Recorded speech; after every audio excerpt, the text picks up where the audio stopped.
जिस तरीके से घटना अलीगंज में हुई उसी तरीके से घटना लखनऊ में चल रही तमाम बिल्डिंगों में हो सकती है। अगर उस बिल्डिंग में फायर सेफ्टी की व्यवस्था होती तो शायद उन बच्चों की जान बच जाती। इसमें अगर बाहर से आग लग रही है, एसी के डग बाहर रखे हुए हैं, अगर इससे आग लगती है तो बच्चे बाहर अंदर से बाहर कैसे निकलेंगे? भैया एक है जीना रास्ता है, रास्तों के नाम पर ये सकरे हुए सिर्फ जीने बनाए हुए हैं।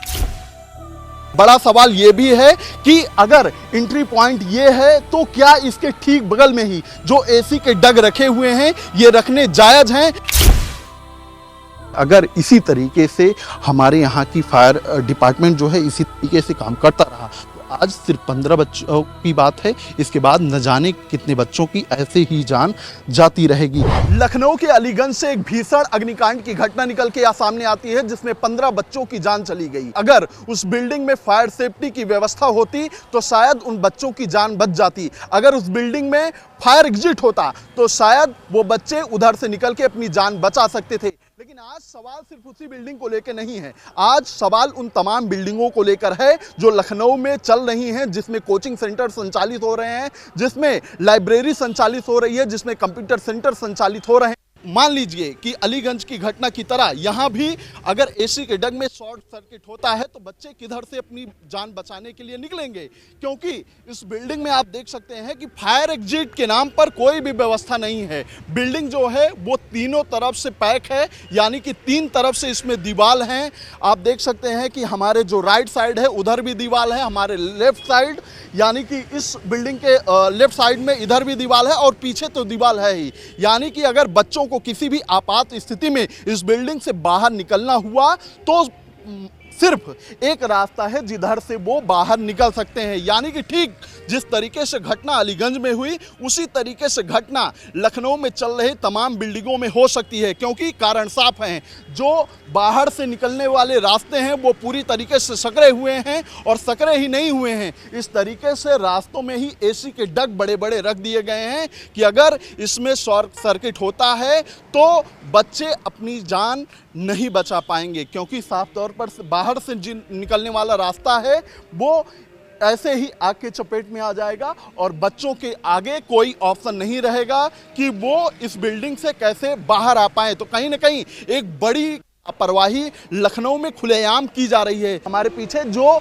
ये लाइब्रेरी है दादा, ये फिलहाल क्या बंद कर दी गई है? हाँ, बंद 2 दिन के लिए कर दी गई। अभी आज से बंद हुई है कि इसके पहले? आज से बंद हुई। अच्छा, क्या इसके पीछे वजह हो सकती है, आप मान रहे हैं क्या? भाई हम नहीं बता सकते साहब के बारे में, यहाँ जो है हम तो भाई इतना पढ़े लड़े नहीं हैं, हम तो यहाँ गार्ड की ड्यूटी करी पूरी बिल्डिंग के। हाँ, ये गाड़ी वाड़ी पार्किंग का जो है देख रेख। कोच ये जो लाइब्रेरी है 2 दिनों के लिए बंद हो गई? हाँ भैया, 2 दिन के लिए जो है बंद कर दी गई।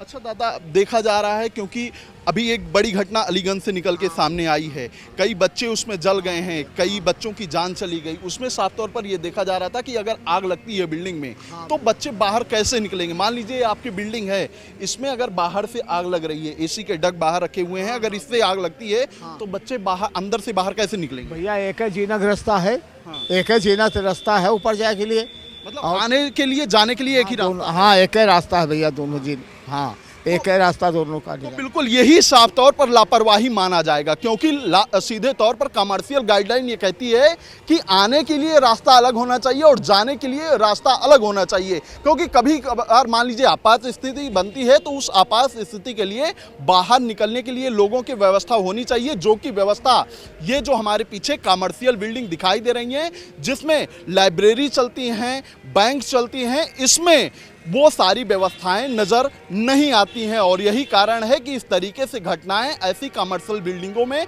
देखने को मिल जाती है। आज बड़ा सवाल उन तमाम बच्चों के ऊपर है जिनकी जान से सीधे तौर पर लखनऊ में, उत्तर प्रदेश की राजधानी में खेला जा रहा है। हमने इससे पहले आपको एक बिल्डिंग दिखाई और हमारे ठीक पीछे ऐसी ही दूसरी बिल्डिंग है जहां पर जो आने जाने के लिए रास्ते हैं वो पूरी तरीके से सकरे हुए हैं। ये नीचे का फ्लोर है जहां पर स्कूटी की एजेंसी है, इसके ठीक ऊपर जो है वो गेस्ट हाउस बना हुआ है। उसके ऊपर की बात करें तो वहां से कोचिंग सेंटर संचालित होता है और उसके ऊपर फिर से गेस्ट हाउस बना हुआ है। यानी कि यहाँ पर एजेंसी है, गेस्ट हाउस बने हुए हैं और बच्चों का कोचिंग सेंटर भी चल रहा है। आने जाने के लिए अगर रास्तों की बात करें तो रास्तों के नाम पर ये सकरे हुए सिर्फ जीने बनाए हुए हैं। यानी कि कोई भी आपात स्थिति बनती है तो बच्चे इसी रास्ते से बाहर आएंगे। ये रास्ता कितना चौड़ा है आप देख सकते हैं कि अगर कोई आपात स्थिति होती है और बच्चे जो यहाँ पर 80 या 100 की संख्या में मौजूद हैं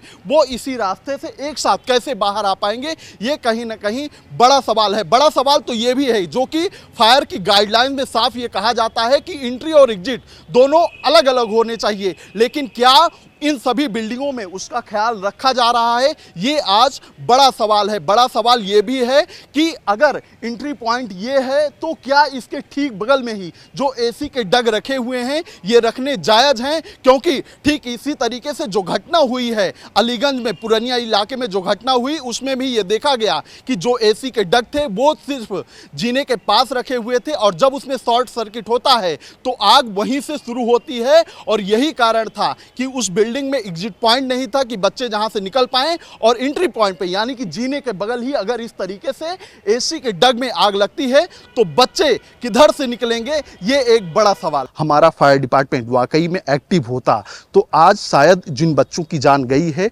वो बच सकती थी, क्योंकि यहां से जो नजदीकी फायर स्टेशन है उसकी दूरी 4 किलोमीटर बताई जाती है और ये माना जाता है कि अगर वहां से कोई फायर विभाग की टीम यहां पर पहुंच रही है तो लगभग 20 मिनट का समय लग सकता है। लेकिन ऐसे में जब यहाँ पर आग लगती है और लोग बताते हैं कि जब फायर डिपार्टमेंट को सूचना दी गई तो उसके बाद लगभग यहाँ पर आधे घंटे से ज़्यादा समय बीत जाता है और उसके बाद फायर विभाग की टीम यहाँ पर पहुँचती है। उसके बाद बचाव का कार्य शुरू किया जाता है। अगर इसी तरीके से हमारे यहाँ की फायर डिपार्टमेंट जो है इसी तरीके से काम करता रहा तो आज सिर्फ 15 बच्चों की बात है, इसके बाद न जाने कितने बच्चों की ऐसे ही जान जाती रहेगी।